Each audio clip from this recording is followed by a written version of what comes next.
तारीख थी 30 नवंबर 2005। उत्तर प्रदेश के गाजीपुर जिले की मोहम्मदाबाद सीट से बीजेपी के विधायक कृष्णानंद राय अपने घर से निकले थे। उन्हें पास के ही एक गांव में क्रिकेट टूर्नामेंट के उद्घाटन के लिए जाना था, लिहाजा कृष्णानंद राय ने अपनी बुलेट प्रूफ गाड़ी नहीं ली। उनके पास उस समय बुलेट प्रूफ गाड़ी हुआ करती थी। सामान्य गाड़ी और काफिले के साथ टूर्नामेंट के लिए वो निकल गए और गांव में पहुंचकर टूर्नामेंट का उद्घाटन किया। फिर वहां से एक दूसरे गांव के लिए रवाना हो गए।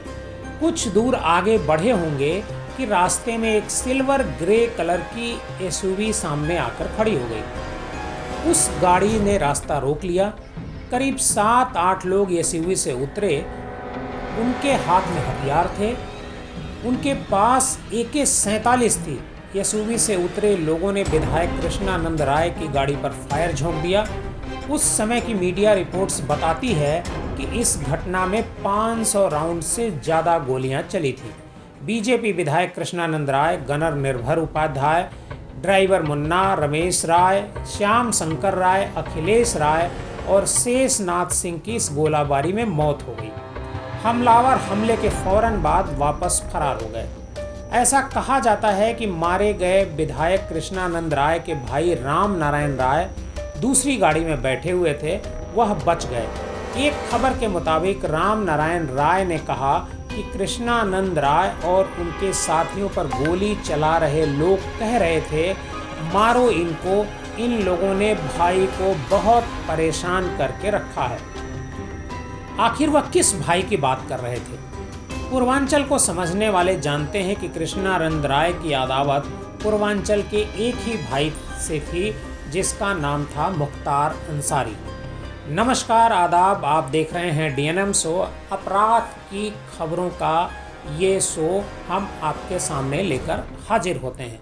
अगर आप हमारे इस चैनल पर नए हैं तो हमारे इस चैनल को सब्सक्राइब कीजिए ताकि आपको रोज नई नई कहानी मिलती रहे। आज के इस शो में हम आपको मुख्तार अंसारी की कहानी सुनाएंगे, जिसे डॉन कहा जाता है। एक समय था जब मुख्तार अंसारी का नाम सुनकर बड़े बड़े सुरमाओं की भी बोलती बंद हो जाती थी। लोग उसे डॉन के नाम से जानते थे। अपने समय में वह जरायम की दुनिया का अकेला डॉन था। वही डॉन अब सलाखों के पीछे दहशत भरी जिंदगी गुजार रहा है। मौत के डर से 4 साल तक पंजाब में पनाह लेने के बाद जब से वह यूपी लौटा है, उसकी हर रात दहशत में कटती है। बाहुबली पूर्व विधायक मुख्तार अंसारी बीते 18 साल से जेल में बंद है। बावजूद इसके मुख्तार के नाम से हत्याकांड का सिलसिला थमा नहीं। 60 साल के मुख्तार पर कुल 61 मुकदमे दर्ज हैं। इनमें से ज़्यादातर मुकदमे उसके गृह जिले गाजीपुर में हैं। 61वां मुकदमा इसी हफ्ते उनके गृह जिले के मोहम्मदाबाद कोतवाली क्षेत्र में उसरी चट्टी हत्याकांड में दर्ज हुआ है। वर्ष 2001 के उसरी चट्टी गंगवार मामले में यूपी के पूर्व विधायक मुख्तार अंसारी के खिलाफ हत्या का मामला दर्ज किया है। उसरी चट्टी गंगवार में मारे गए पीड़ितों में से एक मनोज राय के पिता ने 22 साल बाद यह मुकदमा दर्ज कराया। मनोज राय के पिता शैलेंद्र राय ने मोहम्मदाबाद थाने में मुख्तार अंसारी के खिलाफ तहरीर दी। मृतक मनोज राय बिहार के बक्सर जिले के राजपुर थाने के सगरांव गांव के रहने वाले थे। कृष्णानंद राय हत्याकांड में मुख्तार और उनके भाई बसपा नेता और गाजीपुर से सांसद अफजाल अंसारी पर भी सीधे आरोप लगे। कहते हैं कि दोनों भाइयों के इशारे पर माफिया मुन्ना बजरंगी ने इस मामले को अंजाम दिया था। घटना के बाद FIR दर्ज हुई, लेकिन जांच लंबे समय तक अटकी रही। जिले के SP जांच करने से कतरा रहे थे। खबरें चली कि भाजपा नेता बार बार CBI जांच की मांग कर रहे हैं और CBI भी इस मामले में उतरना नहीं चाह रही थी। कृष्णानंद राय की पत्नी अलका राय ने एक और FIR दर्ज करवाई और फिर मामले की जांच शुरू हुई। इस मामले के इकलौते चश्मदीद गवाह शशिकांत राय की रहस्यमय परिस्थितियों में इस बीच मौत हो गई। शशिकांत राय ने मुख्तार और बजरंगी के गुर्गों को पहचान लिया था। चौराहे की चर्चा में कहा गया कि शशिकांत राय की भी हत्या कर दी गई थी, लेकिन जो खबरें लिखी गईं ये मामला आत्महत्या का हो गया। सुनवाई हुई लेकिन कुछ नहीं हुआ। कहते हैं कि इधर मुख्तार अंसारी का अपराध के साथ साथ पूर्वांचल की राजनीति में नाम बड़ा होता गया। मुख्तार अंसारी तो माफिया डॉन से राजनीति में आया, लेकिन उसका परिवार सालों से राजनीति में हुआ करता था। साल 1963 में भारतीय राष्ट्रीय कांग्रेस के अध्यक्ष रह चुके मुख्तार अहमद अंसारी के बेटे सुभान अल्लाह अंसारी के घर में मुख्तार अंसारी ने जन्म लिया। सुभान अल्लाह खुद कम्युनिस्ट नेता थे। शुरुआती पढ़ाई के बाद मुख्तार अंसारी ने कॉलेज की पढ़ाई शुरू की और तय हो गया कि मुख्तार अंसारी अब वर्चस्व की लड़ाई लड़ने वाले हैं, क्योंकि कॉलेज में भी मुख्तार की दबंगई की चर्चा होती थी। यह वो समय था जब केंद्र की सरकार पूर्वांचल के विकास की ओर ज़्यादा ध्यान दे रही थी। विकास की योजनाएं प्रकाश में आ रही थीं और इन विकास योजनाओं को बनाने के लिए वही काम हो रहा था जिसके आधार पर यूपी के शक्ति केंद्र संचालित होते। रेलवे का ठेका हो, शराब के ठेके हों, सड़क निर्माण के ठेके हों, सब में उसी ठेकेदार की चलती थी जिसके पास ताकत होती थी। कहते हैं इस समय ठेकेदारी के कल्चर में पूर्वांचल का ठाकुर और भूमिहार खेमा ज़्यादा दबदबा रखता था। एक खेमा के प्रमुख नेताओं में थे कृष्णानंद राय गिने जाते थे और उनके पीछे जो बड़ा चेहरा था वो था ब्रजेश सिंह। एक समय था कि मुख्तार और ब्रजेश सिंह के बीच तगड़ा याराना हुआ करता था और दोनों ही उस समय अंडरवर्ल्ड में अपनी पैठ बना रहे थे। लेकिन साल 1991 में वाराणसी के पिंडरा से विधायक अजय राय के भाई अवधेश राय की हत्या कर दी गई। इस हत्याकांड में मुख्तार अंसारी और उसके गैंग का नाम आया। कहा जाता है कि ब्रजेश ने मुख्तार को अवधेश को लेकर पहले भी कई बार हिदायत दी थी, लेकिन अवधेश के मर्डर ने ब्रजेश सिंह और मुख्तार अंसारी के बीच खाई खींच दी। एक लाश क्या गिरी पूर्वांचल को रक्तांचल में बदलने की जमीन तैयार हो चुकी थी। दोनों के बीच दुश्मनी बढ़ती जा रही थी, लेकिन ताकतवर मुख्तार लगातार होता जा रहा था। साल 1996 में वो पहली बार विधायक बन गया था। मुख्तार अंसारी ने अपनी राजनीतिक पहुंच का इस्तेमाल किया और ब्रजेश के पीछे पुलिस पड़ गई। कोई रास्ता न देख ब्रजेश ने मुख्तार को ही निपटाने का प्लान बना डाला और उसी का नतीजा था उसर चट्टी कांड। साल 2001, तारीख 15 जुलाई, समय 12 बजे। पूर्वांचल का एक बड़ा माफिया मुख्तार अंसारी अपने काफिले के साथ मोहम्मदाबाद से मऊ जा रहा था। मुख्तार का लाव लश्कर उसरी चट्टी के पास पहुंचा ही था कि तभी स्वचालित असलहों से ताबड़तोड़ फायरिंग होने लगी। ये गोलियां पूर्वांचल का एक और डॉन ब्रजेश सिंह अपने साथियों के साथ मिलकर बरसा रहा था। कहा जाता है कि ब्रजेश पुलिस की वर्दी में था। ये घटना यूपी की क्राइम हिस्ट्री में उसरी चट्टी कांड के नाम से दर्ज हो गई। इस हमले में मुख्तार अंसारी तो बच गया, लेकिन उसके एक गनर की मौत हो गई। इसके साथ जवाबी फायरिंग में ब्रजेश का एक शूटर भी मारा गया। यह पूर्वांचल की पहली घटना नहीं थी। यूपी का ये इलाका तो पहले से ही रक्तांचल बन चुका था। चट्टी कांड तो ऐसी तमाम घटनाओं में से एक था। बाहुबली मुख्तार अंसारी ने इस मामले में ब्रजेश सिंह और त्रिभुवन सिंह सहित 15 अज्ञात हमलावरों के खिलाफ मुकदमा दर्ज कराया। घटना के बाद से ब्रजेश सिंह फरार हो गया। 90 के दशक में मुख्तार और ब्रजेश की दुश्मनी ने पूर्वांचल को खून से एक तरह से कहा जाए तो लाल कर दिया था। मुख्तार जहां दुश्मनों को खुलेआम चुनौती देता था, तो ब्रजेश सिंह सातिर दिमाग से मुख्तार के लोगों को निपटाने में यकीन रखता था।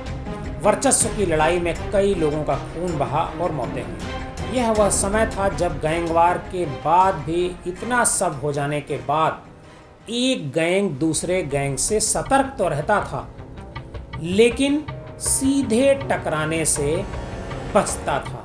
वो चाहता था कि दोनों के बीच कोई अनायास का विवाद न हो। कहा जाता है कि अदावत के बावजूद ब्रजेश और मुख्तार एक दूसरे को नुकसान पहुंचाने से बचते थे, लेकिन सब कुछ के बावजूद इलाके में वर्चस्व की लड़ाई तो थी ही। कौन ज़्यादा ठेके लेगा, यह बड़ा प्रश्न रहता था। कहा जाता है साल 1991 में मुख्तार और ब्रजेश के संबंधों में निर्णायक मोड़ आया था। साल 1991 में एक बार मुख्तार को पुलिस ने हिरासत में भी ले लिया था। उसमें 2 पुलिस वालों को गोली भी लगी थी और इधर मुख्तार ने अपनी ताकत को राजनीति में बढ़ाने की कोशिश शुरू कर दी थी। साल था 1996। मुख्तार अंसारी के नाम के आगे विधायक लिख गया। मऊ सीट से वो विधायक बन गए। इसके बाद तो मुख्तार के पास शक्तियों का खजाना आ गया था।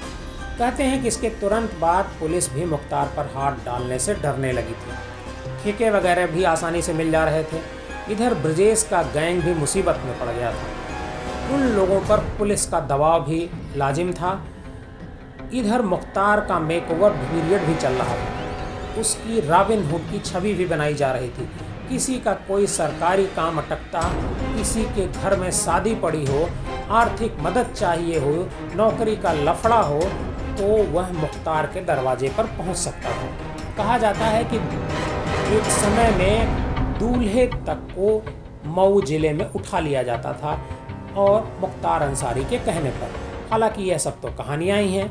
मुख्तार अंसारी की ओर से लोगों को मदद भी मिलती थी और 19वीं सदी का एक ऐसा समय था जब पूर्वांचल के मुस्लिम बुनकरों के यहाँ बने कपड़े तो लाखों में बिकते थे, लेकिन बुनकर खुद मोमबत्ती, लालटेन और रोशनी के लिए परेशान हुआ करते थे। पंखों की मदद से रहते थे। जो लोग इक्का दुक्का थे, पावर लूम लगाना चाहते थे, उनके लिए ये पावर लूम सपना था, क्योंकि कई घंटे रोज बिजली की कटौती हुआ करती थी। मुख्तार ने विधायक बनने के बाद इस दिशा में काम शुरू किया और बहुत हद तक इलाके में बिजली की समस्या को सुलझाने की दिशा में सार्थक प्रयास किया। कहते हैं इसके बाद तो मुख्तार की इस इलाके में तूती बोलने लगी। कहा जाता है कि जब अखबार के लोग मुख्तार का इंटरव्यू लेने के लिए जाते थे तो वह सुनहरे रंग के चश्मे के फ्रेम के साथ सामने हाजिर होते थे। कई मौक़ों पर जेब से पिस्टल निकालकर वो खेलना शुरू कर देते थे। इधर मुख्तार के मेकओवर इमेज का भी फेज चल रहा था, लेकिन यह वह भी समय था जब केबल टीवी की क्रांति आ चुकी थी। लोग घरों में केबल कनेक्शन लेते थे।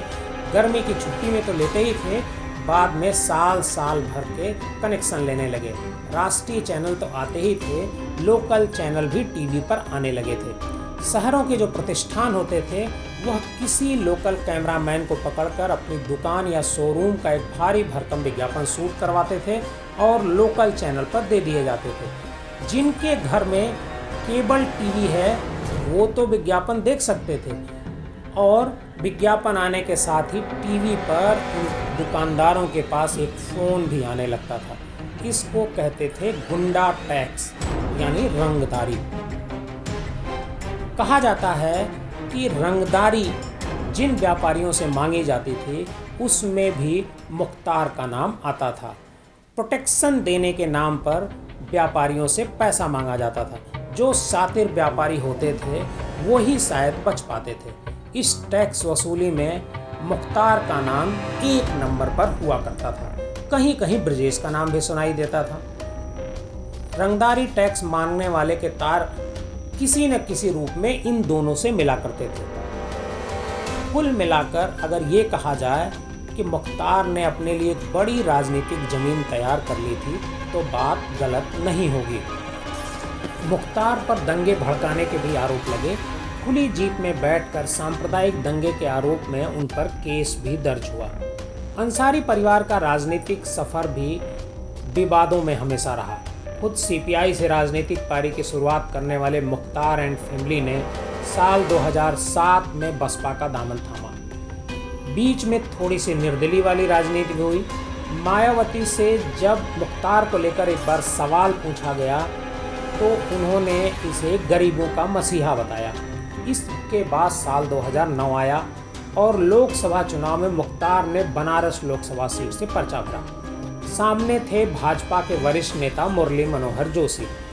जोशी जी जीत तो गए, लेकिन मुख्तार पर महज 17,000 वोटों से उन्होंने जीत दर्ज की। 2010 में कई विवादों में अंसारी भाइयों का नाम आया तो मायावती ने उन्हें पार्टी से निकाल दिया। मुख्तार अफजाल और बड़े भाई सिबतुल्ला अंसारी ने सोचा कि अब अपनी पार्टी पर खेलेंगे, सो उन्होंने एक नई पार्टी बनाई और नाम रखा कौमी एकता दल। 2012 का विधानसभा चुनाव आया। मुख्तार ने मऊ विधानसभा सीट जीती। इसके पहले इसी सीट पर 2002 और 7 में निर्दलीय वो चुनाव जीत चुके थे। फिर 2014 में मुख्तार ने कहा कि वह नरेंद्र मोदी के खिलाफ चुनाव लड़ेंगे। बनारस से उनके सामने थे कांग्रेस के अजय राय, जिनके भाई अवधेश राय की हत्या में मुख्तार का नाम पहले ही सामने आ चुका था। गहरी अदावत पहले से थी। कुछ ही दिनों में मुख्तार ने ऐलान किया कि सेकुलर वोटों का बंटवारा न हो, इसलिए वो अपना नाम चुनाव से वापस ले रहे हैं। इधर अखिलेश यादव के चाचा शिवपाल मुख्तार को समाजवादी पार्टी में लाने का जुगाड़ बना रहे थे। साल 2016 में खबरें चलीं कि मुख्तार की पार्टी कौमी एकता दल का समाजवादी पार्टी में विलय हो गया है। शिवपाल और अफजाल दोनों ने मिलकर इसका ऐलान भी कर दिया। फोटो भी आई, लेकिन इसी समय सपा का एक बड़ा धड़ा नहीं चाह रहा था कि मुख्तार समाजवादी पार्टी में आए और उसकी अगुवाई कर रहे थे अखिलेश यादव, क्योंकि अखिलेश यादव पार्टी पर अपनी मजबूत पकड़ करना चाह रहे थे। वो सपा में मुख्तार की पार्टी के विलय से नाखुश थे, लिहाजा मुख्तार एंड कंपनी सपा से बाहर हो गई।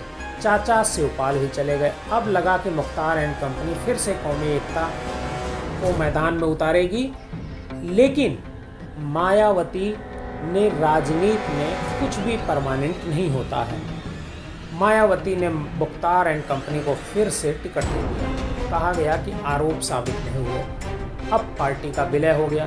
केंद्रीय सांसद और भाजपा नेता मनोज सिन्हा को गाजीपुर लोकसभा सीट से चुनाव अफजाल अंसारी ने हरा दिया।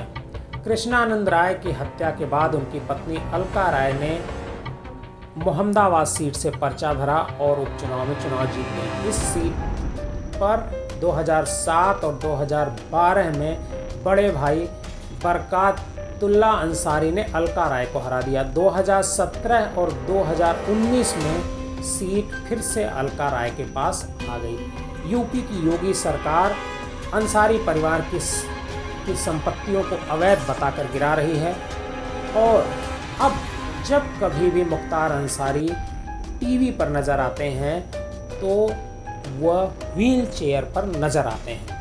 पुलिस का शिकंजा मुख्तार अंसारी के साथ साथ उनके करीबियों पर भी कसा हुआ है। आपको हमारी ये कहानी कैसी लगी, कमेंट बॉक्स में जाकर ज़रूर बताइएगा।